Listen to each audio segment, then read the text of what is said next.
Des.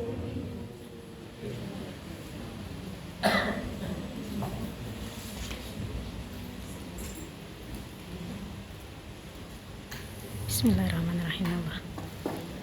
Assalamualaikum warahmatullahi wabarakatuh. Waalaikumsalam warahmatullahi wabarakatuh. Alhamdulillahi rabbil alamin. Assalatu wassalamu ala asrofil anbiya'i wal mursalin Sayyidina wa maulana Muhammadin wa ala alihi wa sahbihi ajma'in, amma ba'd. Dewan Hakim yang adil dan bijaksana, hadirin wal hadirat yang berbahagia. Di era modern ini, digitalisasi telah membawa perubahan signifikan dalam berbagai aspek kehidupan, termasuk dalam dinamika keluarga. Teknologi digital seperti internet, media sosial, dan perangkat pintar telah menjadi bagian tak terpisahkan dalam kehidupan sehari-hari. Dalam konteks keluarga, teknologi ini memudahkan komunikasi jarak jauh, akses informasi, dan pendidikan anak. Namun, kemudahan ini juga membawa resiko penyalahgunaan dan dampak negatif jika tidak diatur dengan bijak. Salah satu contoh nyata adalah peningkatan kecanduan gadget di kalangan anak-anak dan remaja. Menurut data yang dirilis oleh Kementerian Pemberdayaan Perempuan dan Perlindungan Anak, sekitar 30% anak di Indonesia telah menghabiskan lebih dari 4 jam sehari untuk bermain gadget. Kecanduan ini tidak hanya mengganggu aktivitas belajar dan interaksi sosial, tetapi juga berdampak pada kesehatan fisik dan mental anak. Penelitian oleh Harvard Medical School juga menemukan bahwa anak-anak yang terlalu lama menggunakan gadget beresiko mengalami gangguan tidur dan masalah perilaku. Selain kecanduan gadget, kasus penyimpangan penggunaan teknologi juga mencakup beberapa konten negatif, cyberbullying, dan pornografi. Contoh terkini adalah penyebaran video tidak senonoh melalui aplikasi pesan instan yang melibatkan anak-anak sekolah di beberapa kota besar. Fenomena ini menunjukkan bahwa adanya akses yang tidak terkontrol terhadap teknologi dapat membuka pintu bagi perilaku negatif yang merusak ketahanan keluarga. Menurut Undang-Undang Nomor 10 Tahun 1992, ketahanan keluarga adalah kemampuan dan keuletan keluarga dalam menghadapi kondisi dinamik yang merusak ketahanan keluarga. Dewan juri yang bijaksana, hadirin yang berbahagia, ketahanan keluarga di era modern adalah salah satu tantangan terbesar yang dihadapi umat manusia, terutama bagi umat Islam yang berupaya menjalani hidup sesuai dengan ajaran agama. Di tengah derasnya arus globalisasi, perkembangan teknologi digitalisasi, dan perubahan nilai-nilai sosial, keluarga seringkali menjadi benteng terakhir dalam mempertahankan moralitas dan emosional. Melihat betapa pentingnya peran keluarga dalam memfilterisasi arus globalisasi, perkembangan teknologi, digitalisasi, dan perubahan sosial, maka izinkan kami menyampaikan syarahan Quran yang berjudul Penguatan Ketahanan Keluarga di Era Digital menurut Perspektif Al-Quran. Dengan berdasarkan Al-Quran, Surah At-Tahrim ayat 6 berikut.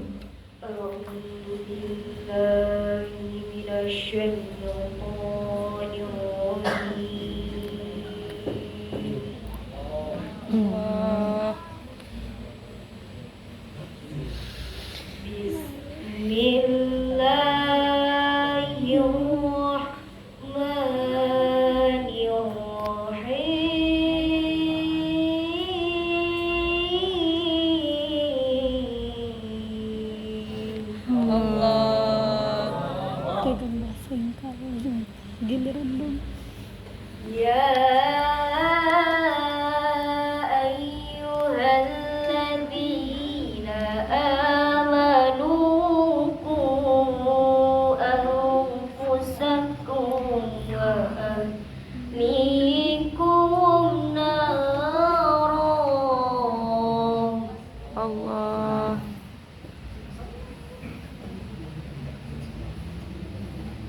وقودها الناس والحجارة عليها ملائكة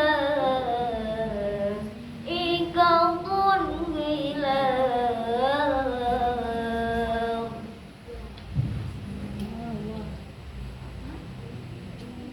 عليها ملائكة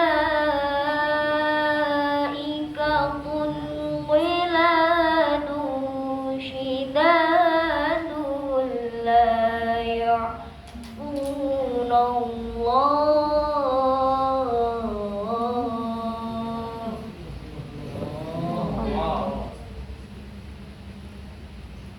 ما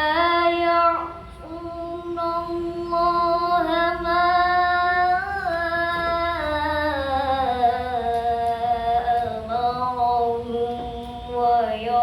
ويفعلون ما يؤمرون. Aku berlindung kepada Allah dari godaan setan yang terkutuk dengan menyebut nama Allah yang Maha Pengasih lagi Maha Penyayang. Hai orang-orang yang beriman, jagalah dirimu dan keluargamu dari api neraka yang bahan bakarnya adalah manusia dan batu.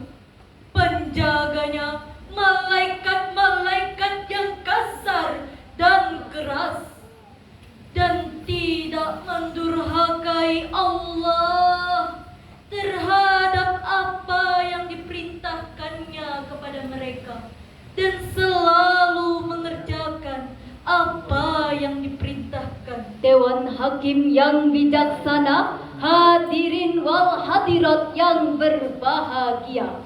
Al-Qurtubi dalam Al-Jami'ul Ahkamil Quran menjelaskan bahwa pada Quran surah At-Tahrim ayat 6 terdapat satu masalah, yaitu perintah agar manusia memelihara dirinya dan keluarganya dari api neraka.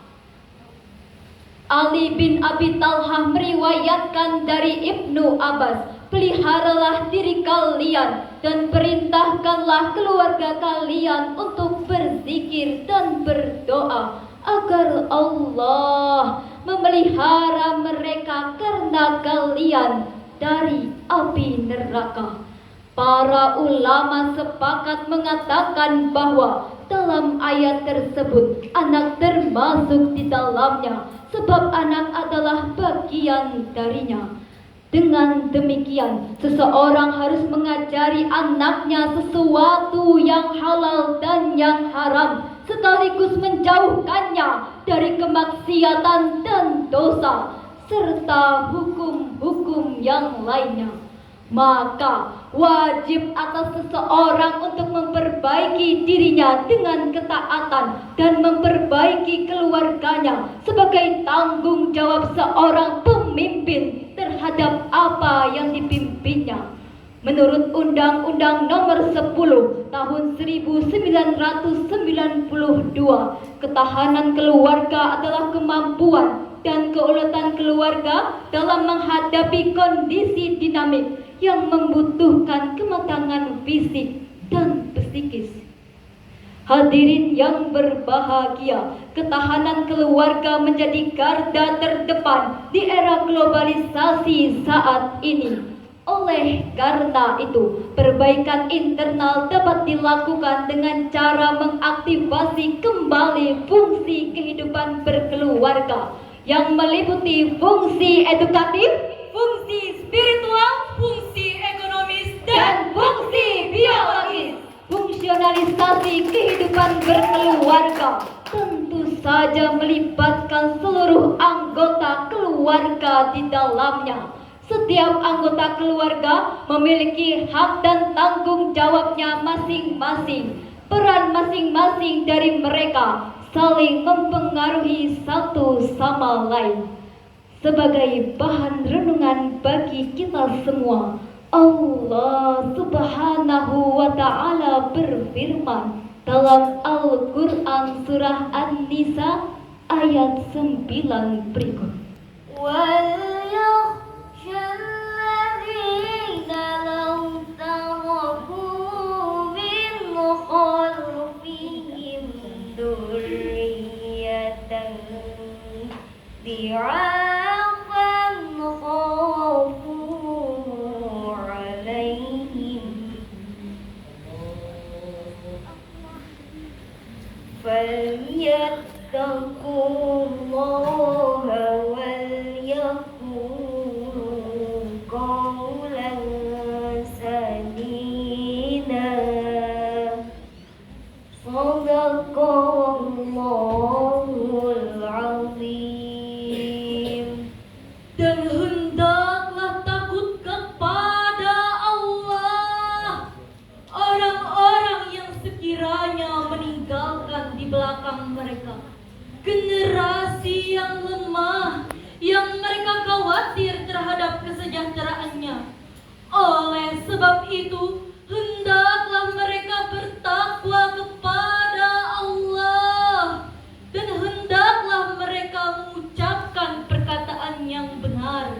Maha benar Allah yang Maha Agung. Hadirin yang berbahagia, Quraisy Shihab dalam tafsir Al-Misbah menjelaskan penafsiran surah An-Nisa ayat 9. Dan hendaklah orang-orang memberi aneka nasihat kepada pemilik harta agar mereka memberikan hartanya kepada orang lain sehingga anak-anaknya terbengkalai. Hendaklah mereka membayangkan seandainya mereka akan meninggalkan di belakang mereka, yakni setelah kematian mereka, anak-anak yang lemah karena masih kecil atau tidak memiliki harta, yang mereka khawatir terhadap kesejahteraan atau penganiayaan atas mereka, yakni anak-anak yang lemah itu. Apakah jika keadaan serupa mereka alami, mereka akan menerima nasihat-nasihat seperti yang mereka berikan itu? Tentu saja tidak. Karena itu, hendaklah mereka takut kepada Allah atau keadaan anak-anak mereka di masa depan. Oleh sebab itu, hendaklah mereka bertakwa kepada Allah dengan sekuat kemampuan seluruh perintahnya dan menjauhi larangannya. Dewan Hakim yang bijaksana, hadirin wal hadirat yang berbahagia.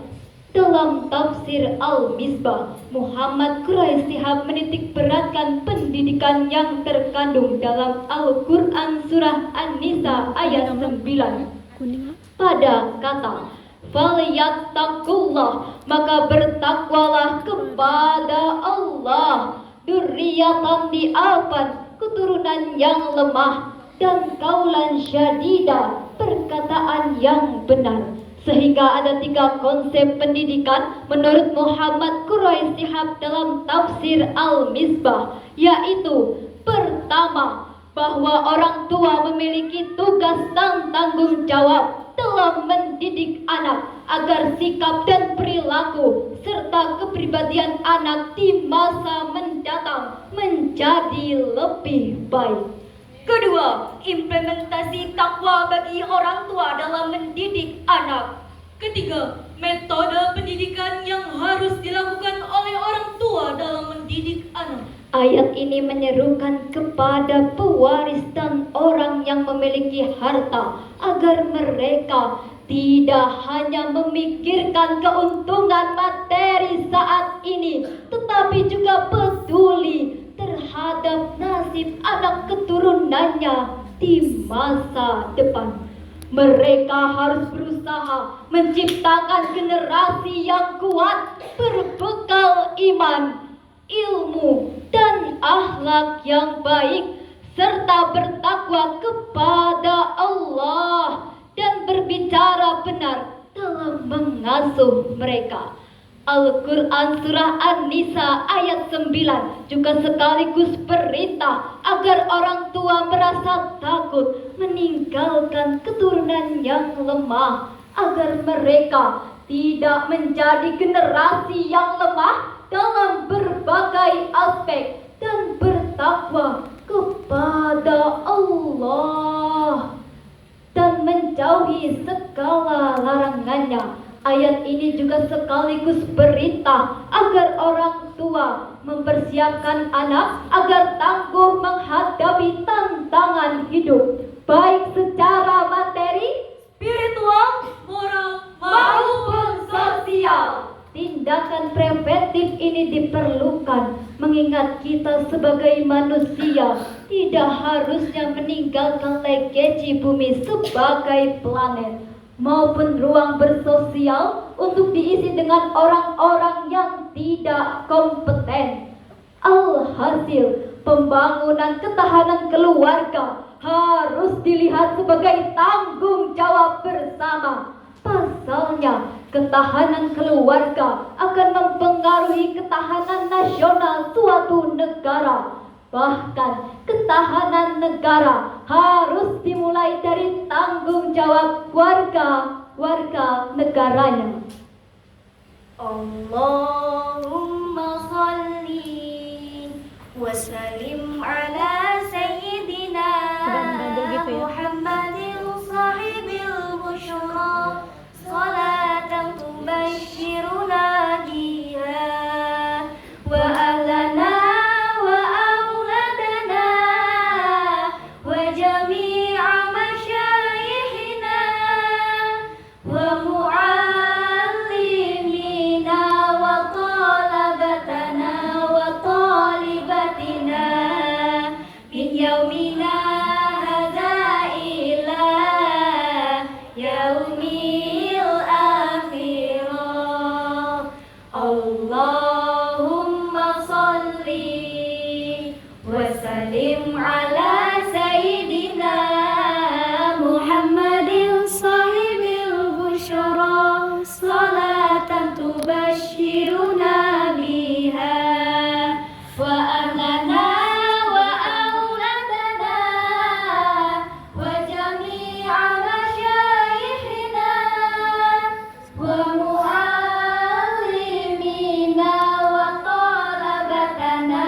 sampaikan. Wabillahi taufik wal hidayah, waridho wal inayah. Wassalam.